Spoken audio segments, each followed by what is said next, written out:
Hi, everybody, and welcome to another edition of the Southern Fried Podcast, a production of the Arkansas Democrat-Gazette. I'm Rex Nelson, Democrat-Gazette senior editor, and it is indeed a thrill to have back because we've had him at least a couple of times before, but one of my favorite people in our state, Dean Peter MacKeith of the Fay Jones School of Architecture on the campus of the University of Arkansas in Fayetteville. Dean, thank you for making the trip to Little Rock today. I always enjoy these conversations. Thank you so much, Rex. And on behalf of the Fay Jones School of Architecture and Design, as I said earlier, I'm always happy to encounter things that are Southern and fried. There we go. We're not going to fry you today, but we are going to talk not only architecture, but timber as we have in the past, because you recently dedicated the Anthony Timberland Center for Design and Materials Innovation. I mean, it is really a landmark center for the future of our state where forestry plays such an important role. We've talked about it on past shows, but I don't take for granted that anybody listened to any past shows. I know we've got new listeners here, so let's start. Why don't you give us a kind of a one-on-one on what the Anthony Timberland Center is and what you will hope it will accomplish in the decades to come. Well, we opened, yes, a fantastic new facility, the Anthony Timberland Center, on Friday, August 29th. This is, in fact, a culmination of what I would say is almost a decade-long effort to bring the project into design and construction and into opening, but it is the centerpiece of a much larger initiative for our school. So if it's possible to say that architecture is at one and the same time that which is built, but also that which is envisioned, that which is important for our economy, for our environment, for the education of our students and citizens of the state, that's what the Anthony Timberland Center ideally should be understood as.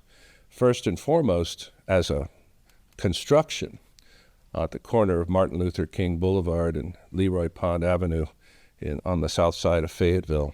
It is, I will say, a landmark Structure on one of the busiest streets in the state on top of that, so a lot of people are going to see it. It has to be said that when people say, what are you working on as a school, and all I have to say is, well, there's a building on MLK, and they go, I know. But what it is to the furthest extent possible, a demonstration of the vitality of Arkansas's forest economy. And we are all too aware and have been very public as a school and as a university in Fayetteville to understand our responsibilities to the entirety of the state of Arkansas, and in particular to the fortunes of our economy and the overall health of the state's environmental resources, which we are so rich in, which is why, of course, we're the natural state. Exactly. But what we have felt that we could do as a university and certainly as a school of architecture and design is to work through research, through development, through outreach, through promotion, through education to really benefit the entirety of a state, benefit the forest economy, benefit that environment, and in a sense, extend this, what I will say is the legacy of Fay Jones himself and his work into this 21st century. Yeah, absolutely. One of the things I love from the first, and you hit on this just a little bit, was your broader vision. We've done one of these podcasts where you have set in, at your suggestion, with people from the University of Arkansas at Monticello, part of the UA system, of course, where our only school of forestry is. But talk about your vision of how a school of architecture and design can play, and you touched on it again, a greater role in improving the economy of a whole state, because that was not something I would have thought of before you got here of a school of architecture that would play that role and work hand in hand with somebody like a UAM. I appreciate the question because it, in fact, is a question which I continually ask myself on a daily basis. It's a question I pose to our faculty and our students, our staff. I think it's the right question, which is to say, how can a school of architecture and design be of value to a state, in this case, which is 58% covered in forest? Mm-hmm. This is one way, that, and a very big way in which we're addressing that question. We're asking other questions as a school as well. How can a school of architecture and design address the healthcare and overall even aging population needs of the state? How can we address as a school the housing needs of our immediate region, but certainly in many places across the state, affordable housing needs? How can we address issues such as preservation design, which runs all the way from the barns of the countryside all the way to the Victorian mansions not so far from where we're sitting right now? How can we help build stronger, safer, more resilient communities altogether? These are questions which we began asking as a school more than a decade ago, and I arrived in July of 2014. Because we felt that the school had achieved already then a level of substance and a level of excellence in its basic education that we could, from that platform, begin to understand how we could impact truly people's lives. And I say this, our first task as a school is to prepare the students who come to us for successful lives, successful careers, in the professional disciplines that we and the degrees that we provide. But beyond that, I think we have always a larger goal and must have, in a way, a larger mission, which is how can we, as a school, move beyond just education into impact out into the communities of the state. These have been really rewarding years of pursuing those goals, and the Anthony Timberland Center is certainly one very big manifestation of that. This is a responsibility that we take seriously as a school and as a university, as a land-grant university, and so I would say as a land-grant school.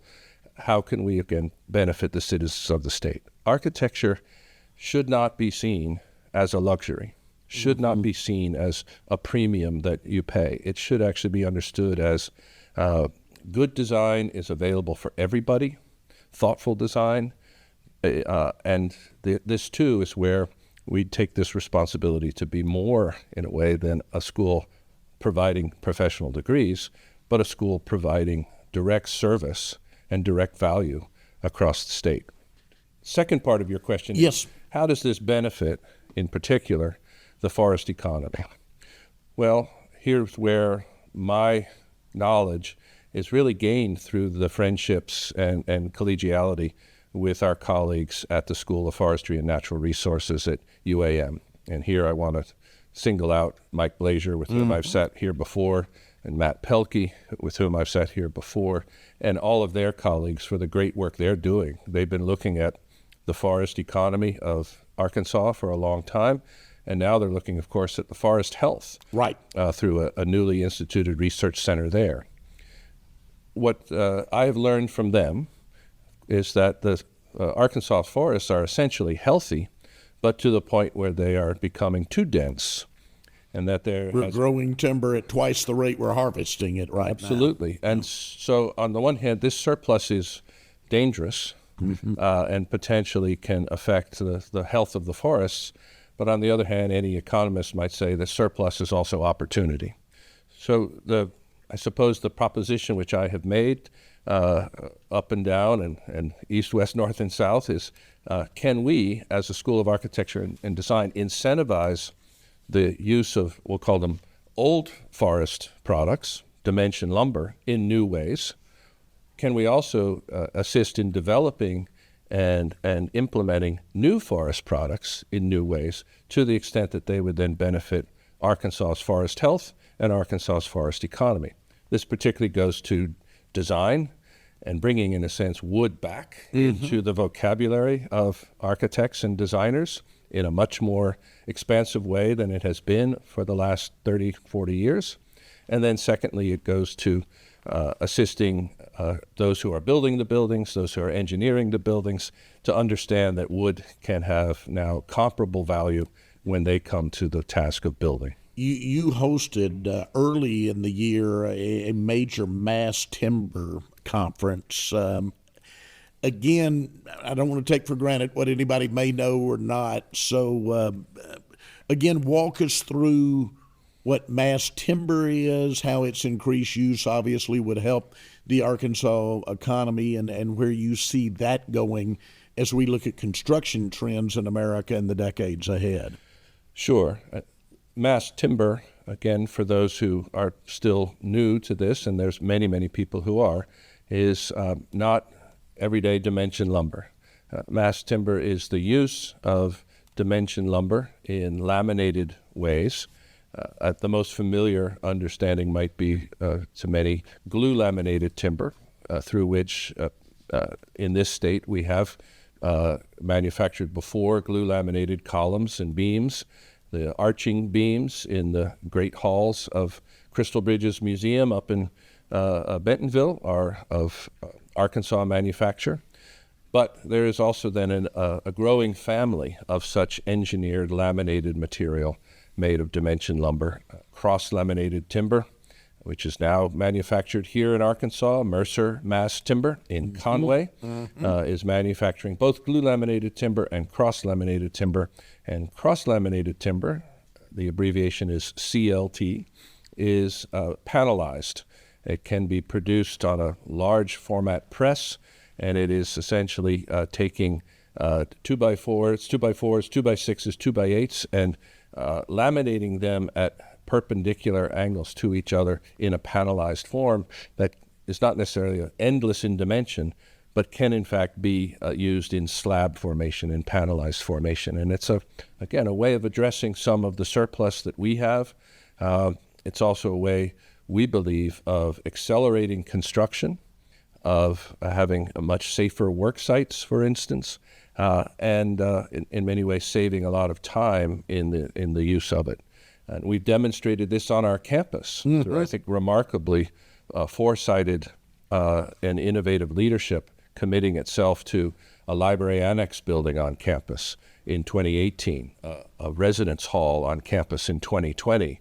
The I-R research facility just opened earlier this year as well, also engaging those forms of mass timber. And now this is the fourth building on the Fayetteville campus that employs That's mass exciting. timber. Yeah, that is exciting. And I'm going to get off of timber because I need to get to some other areas in a minute. But there's so many other developments going on.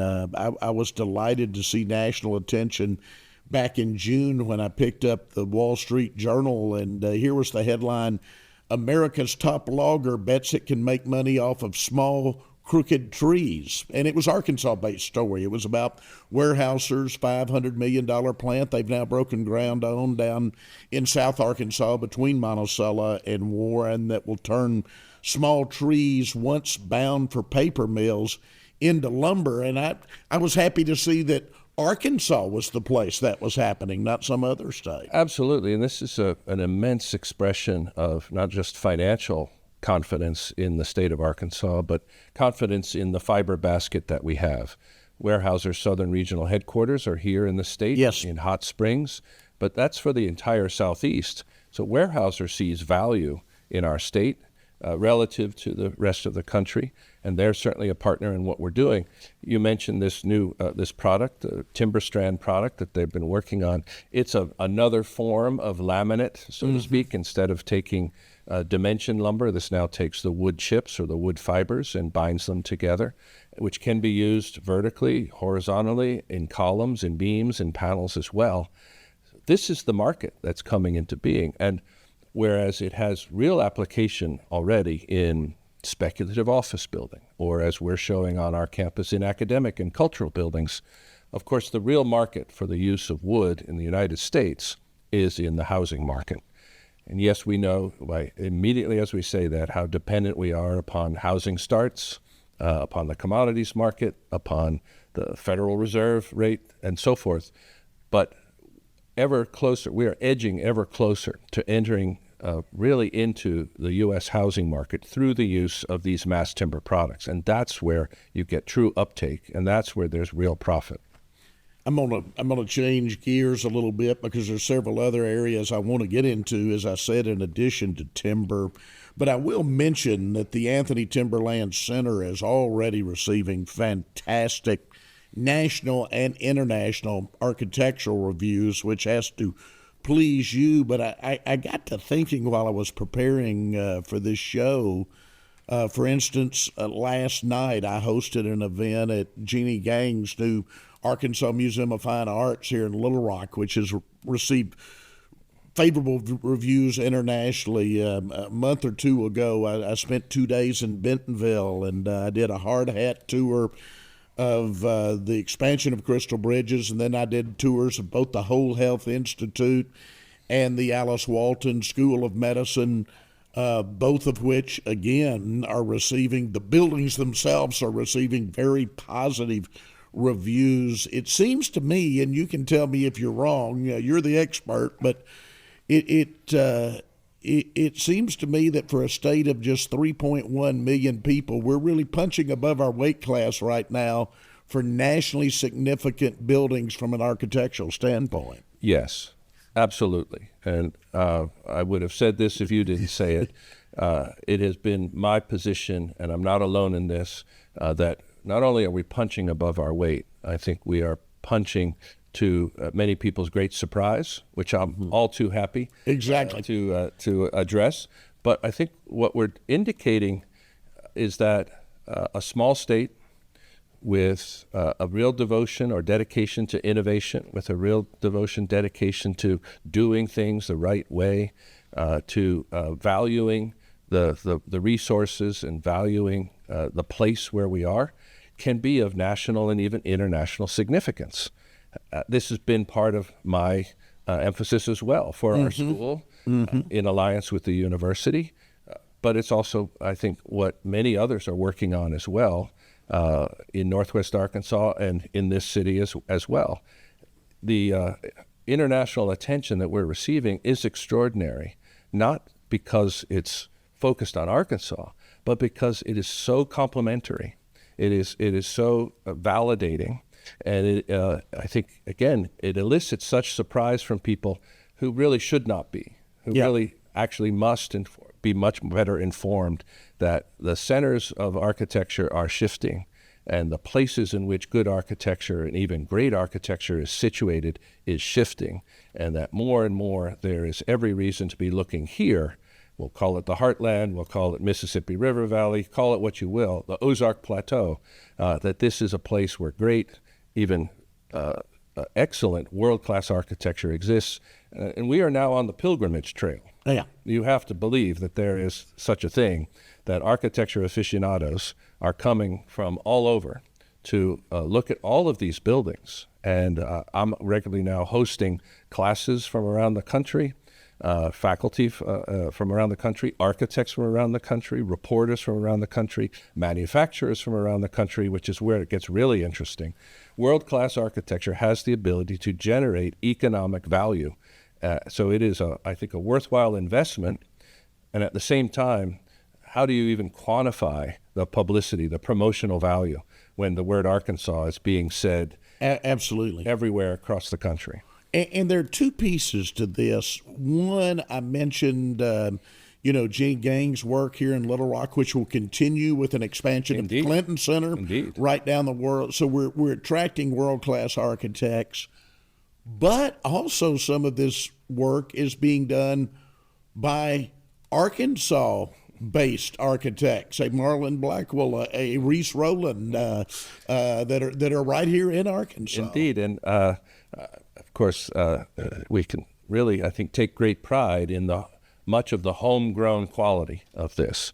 Again, maybe it's to everyone's great surprise. How does a state this small or this often overlooked produce this kind of activity? Well, Fay Jones, you could say, at least sets one standard for us. Really did. And brought that kind of attention. And yet, what I often regard as the strongest or most sustaining legacy of Fay Jones was he never left Arkansas.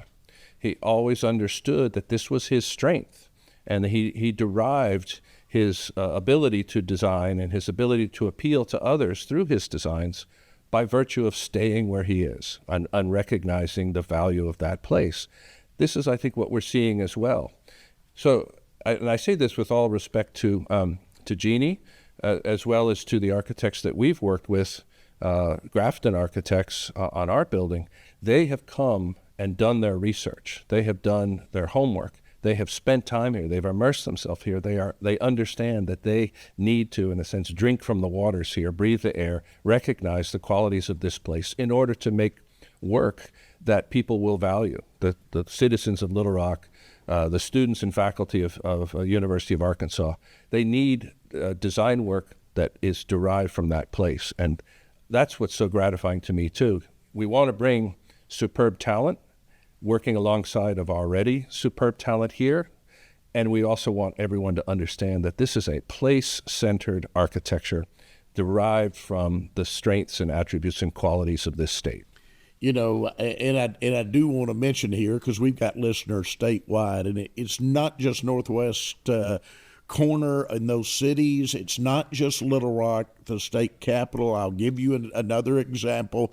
This summer, I was very honored to be asked to be the speaker when they had the open house day for the new facility for Opera of the Ozarks outside of Eureka Springs. I mean, you're driving through the mountains there. And again, Arkansas Design, Wesley Wall's project, and that just pops out. It's an amazing theater, and it's in rural Arkansas. Indeed, and a world-class facility. And of course, I want to tout the attributes of the architecture at Garvin Woodland Gardens. Absolutely, which is so heavily visited by many people from outside the state entirely, and they come, of course, for the beauties of the landscape, but they also come to rest a while in the architecture that's there by Faye Jones, by Modus Studio, by a number of other Arkansas architects altogether. So this is where, again, another agenda for us as a school, beyond the education of our students, beyond the outreach and impact that we want to have as a school on behalf of the state. The other agenda is how can we keep in a way, changing people's minds if necessary, but simply just promoting the good work that is happening in Arkansas further and further out, nationally as well as internationally. And this has been a whole set of other projects that we've done in parallel to the Anthony Timberland Center.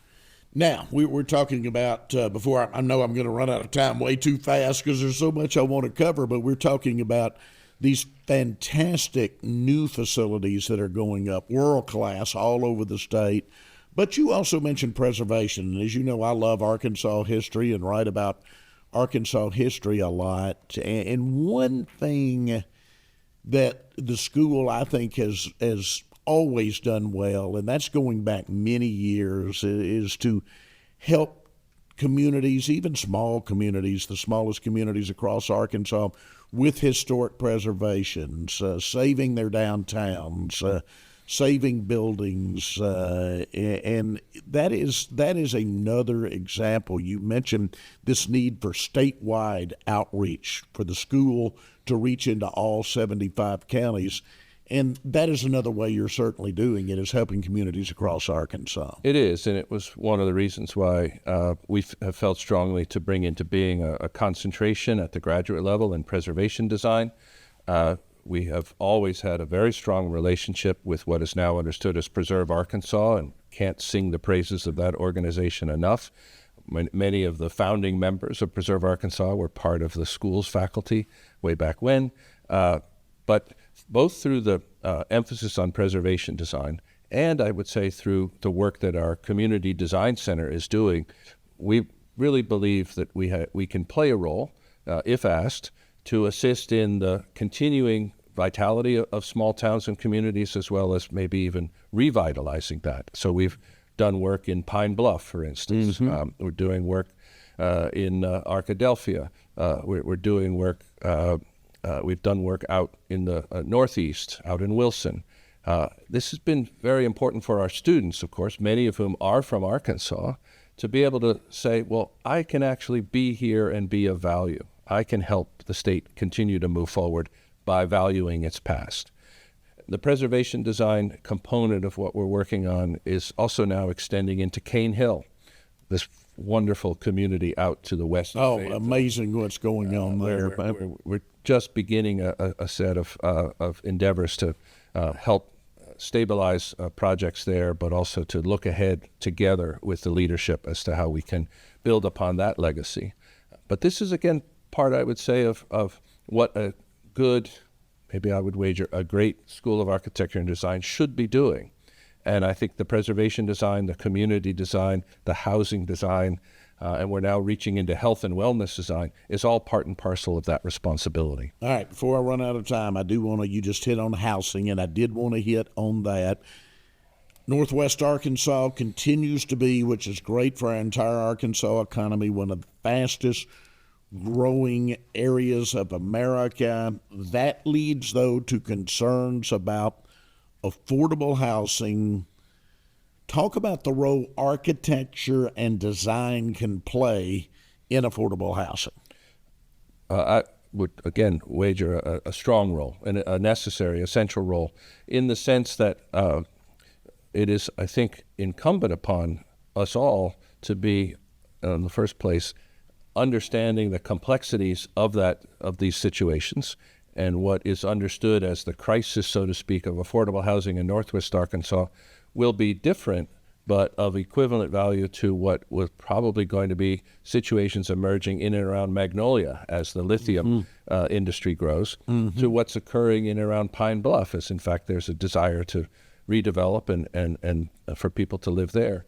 We're interested in all of those communities, but we're interested in looking at how we can, in particular, address the needs of people who might be making no more than $16 an hour. This is something at the lowest end of the income spectrum, which is a huge amount of people, but it's also where there's not a lot of profit in the for-profit, even nonprofit housing market. As a school, we can take this on as a research subject and begin to think tangibly and productively, actually through the workshops that we have now at Anthony Timberland Center, to explore low-cost means of construction, using more wood, in fact, but also using potentially less skilled labor forces, because it's getting harder and harder, tragically, to find the high-skilled labor that we often need. We've asked our students to basically unpack a for-profit developer's pro forma and look at the financing formulas, look at the land costs, look at the construction costs, look at the labor and material costs, but especially to try to bring the cost of design that much further down, to have what we would call almost standardized variability, that for each individual deserves their own dignity in their built environment, but they may only be able to afford so much square footage at one particular point in their life. Can we set them up with that? Can we then provide them the means to add on to that into an affordable housing structure going forward? I will wrap up here where I opened, and that is with since it is new, the Anthony Timberland Center. I know you recruit students across the country and around the world, frankly, and anybody interested in these things we're talking about, having that facility now, I would think would be a great thing that you could lay out on the table, along with the quality, of course, of your faculty and your staff, but to kids all over the world, saying the University of Arkansas is where you want to come and study these things. That would be my hope. Again, we have a firm commitment to educating students here in Arkansas, but I think we're always better by having students coming to us from across absolutely, because some of those are going to stay here, and that's the intellectual capital we need in our state. And it's true, we are seeing already this kind of uptick in interest. We already, of course, reside within this Vol Walker Hall, Stephen L. Anderson Design Center. This is a award-winning building that Marlon Blackwell and his team and Polk Stanley Wilcox and their team did for the school and university 2013. Now we have this new facility. So I could argue that we potentially have the best facilities in the country right now for a student of architecture and design. That's exciting. That's the invitation we make, but this is also indicative of the commitment that the university has made to our school and to the education of our students. All right, so I'll close with this. Where do you see the school going, let's say, over the next 5 to 10 years, as far as its area of focus, what its outreach is, just your big picture, your vision of the years ahead? Well, I don't want to commit too much because sometimes I'm accused of having too much vision. But I think no such thing. Believe me. Having set much in motion now, I think we're at a moment with a new facility, with the growth that we've experienced. Again, in 2014, we were 425 students. Now, 2025, we're 1,000 students. So we have good growth, but we're a healthy school, a prospering school, I think a really vibrant school. Where do we go next? I think we want to build on what we've done. We need to now activate the Anthony Timberland Center. We really need to demonstrate the value that we bring to the affordable housing market, demonstrate the value we bring into preservation design. We're, I hope, demonstrating already the value we bring to Arkansas's natural resources issues. I think the other area for us to be working on is health and wellness. And we could say all of these aspects, the built environment and the natural environment, are intrinsic to our own sense of who we are and our physical and mental health. This is the next horizon for all of us, I think, looking ahead into a world which certainly has real challenges to face in the quality of life that we're able to provide for everybody. That's where I would like to go to next. These are the conversations we're already having with people up in Northwest Arkansas, but people across the country. Is with all of this now in motion and accomplished, what can we be doing? Well, let's go towards health and wellness in particular. Dean Peter MacKeith, I've said it before and I'll say it again. I'm glad you're here. You get me fired up about the future of Arkansas. Thank you so much for joining us again. Much appreciated. Thank you for the opportunity. And thank all of you for listening to another edition of the Southern Fried Podcast, a production of the Arkansas Democrat Gazette.